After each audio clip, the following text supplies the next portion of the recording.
Hola, ¿qué tal? Mi nombre es Carlos Jaciel Morales González y este es mi video correspondiente al segundo entregable de la materia de comunicación oral y escrita, impartida por la profesora Geraldine Hinojosa Mauricio en la Universidad de Unitec. Yo pertenezco a la carrera de Derecho. Y el tema que yo elegí es El clan del oso cavernario, un libro escrito por Jan M. Agüel, en el que vamos a seguir la historia de una niña llamada Ayla. Ella es una cromañón y es adoptada posteriormente por unos neandertales.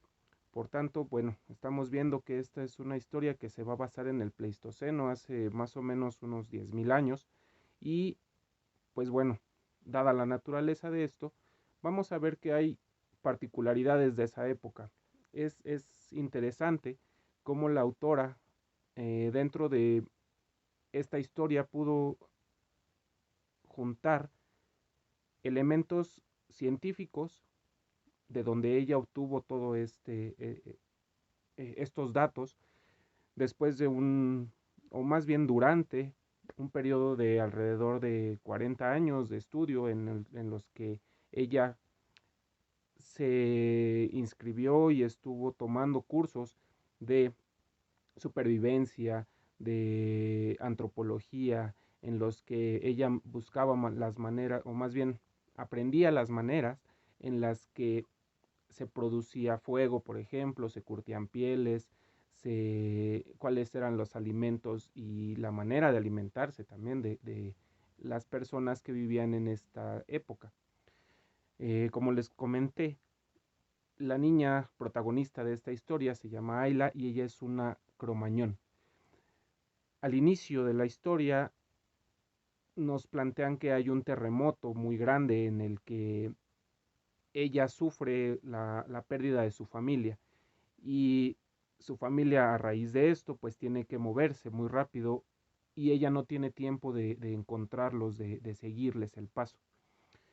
Queda atrapada en una cueva en la que un león cavernario, no especifican si es un dientes de sable, pero podríamos pensar, la ataca y le deja una marca en su pierna que posteriormente y a lo largo de la historia va a tener cierto peso para la historia, pero para este momento, pues bueno, podemos pensar que ya nada más queda herida, ¿no? Una herida de gravedad que no es tratable, o por lo menos no para una niña de 5 años, ¿no? Pasando el tiempo, los días, ella es encontrada por un clan de neandertales, específicamente Isa, quien a partir de aquí y hasta el final de su vida va a ser la madre adoptiva de Ayla. Ajá. Quien de hecho también es curandera. Entonces ella le cura la pierna a Ayla y cicatriza de cierta manera, que se ven las cicatrices y le queda una marca de por vida. Podemos ver que la autora, aun cuando esta es una historia pues ficticia, toma consideración muchos de los datos científicos que tenemos hasta la fecha, ya que ella, en la última publicación de sus libros es en 2011. Entonces podemos pensar que los datos que ella posee de la antropología de esta época son actuales dentro de lo que cabe, y plasma muchos de los procesos y de la interacción que tuvieron diferentes grupos humanos y de especies en esta época, ¿sale? Todavía no hay, todavía no existe como tal el Homo sapiens, pero sí hay ya cromañones, neandertales. En algún momento de la historia se habla acerca también de los denosivanos, que es otra rama de las especies de los humanos antiguos. Ajá. El punto álgido de esta historia es las diferencias que hay entre ella, Ayla, nuestra protagonista, y las demás personas con quien crece. Eh, por la trama podemos ver y podemos darnos cuenta que ella es siempre relegada porque es diferente a ellos. Um, Las diferencias son meramente físicas, aunque dentro de la historia, y esto es parte de la ficción, se les atribuye cierto grado de mente de colmena a los neandertales, y ella, siendo Cromañón, nuestra protagonista, no tiene los recuerdos que a ellos que pues bueno, en la historia se les atribuyen. Esto es que lo que ellos saben es es un cúmulo de conocimientos a los que pueden acceder solo ellos, solo su especie. Sin embargo, dentro de la misma historia se nos plantea que los Cromañón, en este caso Ayla, tiene otro tipo de inteligencia, un genio, algo que le puede dar a ella la facilidad de inventar y de pensar distinto. ¿Vale? Tenemos otro personaje muy importante dentro de la historia, que es el Mogur. El Mogur es el mago, es el chamán de la historia. Eh, eh, este chamán es un guía espiritual, sabio, igual podríamos pensar que Isa lo es de la misma manera. Sin embargo, por el tipo de sociedad que se nos plantea, Isa no tiene el mismo poder dentro de la comunidad que el mago, ¿no? Sin embargo, tiene sus propios conocimientos y magia, que es lo que ellos le llaman a los conocimientos de herbolaria que ella posee, y que son raíz del conocimiento de las mujeres de su grupo, ¿no? De su especie. En este caso, el Mogur es el chamán y es el guardia de los secretos de los hombres y de la sabiduría de los hombres. Ajá. Entonces, él se convierte en la otra figura, en la figura paterna de Ayla. Una es Isa, su madre adoptiva, y la otra, la figura paterna, corresponde al Mogur, que para un punto muy importante en la historia, casi al finalizar el primer libro, este, él comprende que esta diferencia también es la causa de la extinción de su especie, por así decirlo, de su especie como tal. Porque los cromañones, como se nos plantea en la historia, son humanos más cercanos a lo que somos ahora, a raíz de mezclas con otras especies, con otros grupos, se van dando esta selección natural, y ellos son los que ahorita están, bueno, ahorita para el tiempo de la historia, son los más relevantes. Ajá, son los que tienen mejores herramientas, son ya refugios, están eh, planteando cierto grado de agricultura, hay ya una búsqueda de domesticación de algunas especies. Entonces, eh, podemos pensar que son un poco más avanzados en cuanto al ingenio, ¿no? Lo que comentábamos hace rato. Y que para los neandertales les es complicado aprender.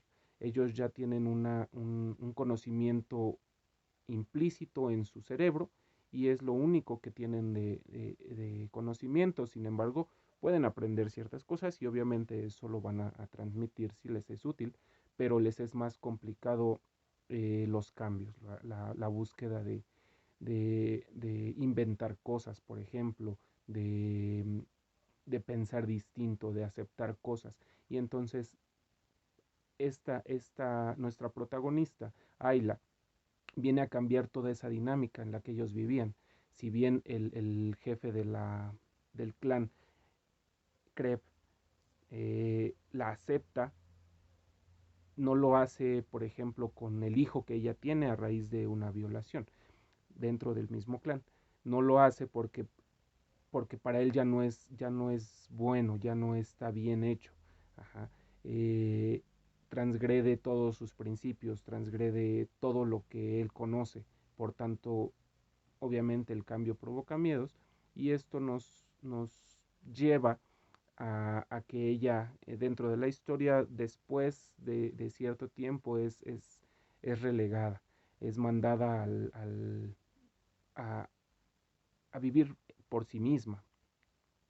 Entonces, eh, le es dado un lugar, sin embargo no se le da una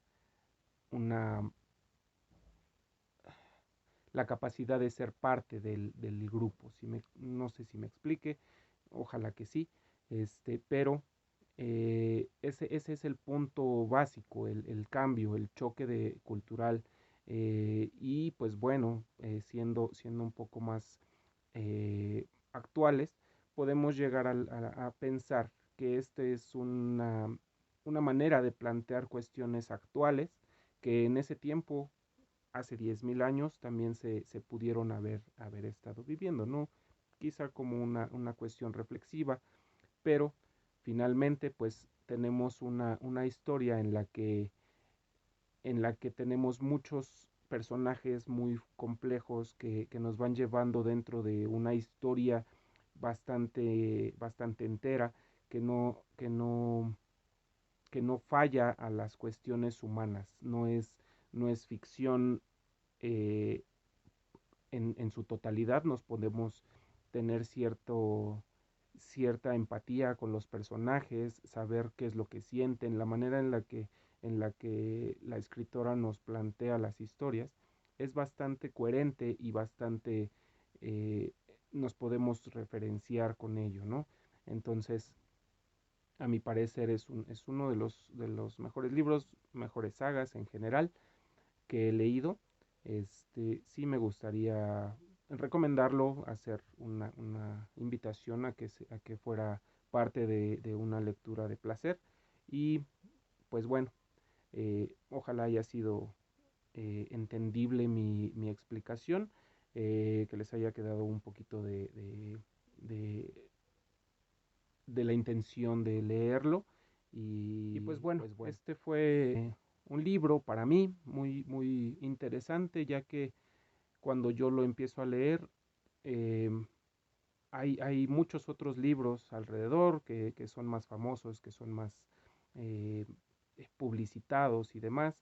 Sin embargo, este me llama la atención y me interesa porque es distinto, no es, está basado en cosas reales, tiene datos científicos, de hecho en el libro aparecen mapas, rutas que sí están marcadas y que están estudiadas, vienen cuestiones de las cuevas, cómo vivían, cómo se alimentaban. Entonces a mí se me hace un libro bastante interesante en esa parte y que tiene razones científicas como para ser considerado un libro documental con cuestión eh, ficticia por la parte de la historia de nuestros personajes. Ajá, sin embargo, eh, pues bueno, repito, en ese momento cuando yo lo leí, esto es alrededor del 2003, 2004, a mí me pareció un muy buen libro, como fuera de fuera de lo que estaba siendo leído en esos momentos, ¿no? Me pareció interesante pues bueno, les, les, les repito, sería muy muy bueno que ustedes lo leyeran, ya que pues es un buen libro. Pues bueno, por mi parte sería todo y espero que haya sido un video ameno, unos minutos entretenidos y que les haya por lo menos dado un poquito de la curiosidad para leerlo, ¿no? Los invito, realmente me parece un buen libro y creo que es distinto a lo que podemos encontrar actualmente en las novelas más vendidas, ¿no? Muchísimas gracias y que tengan un excelente día.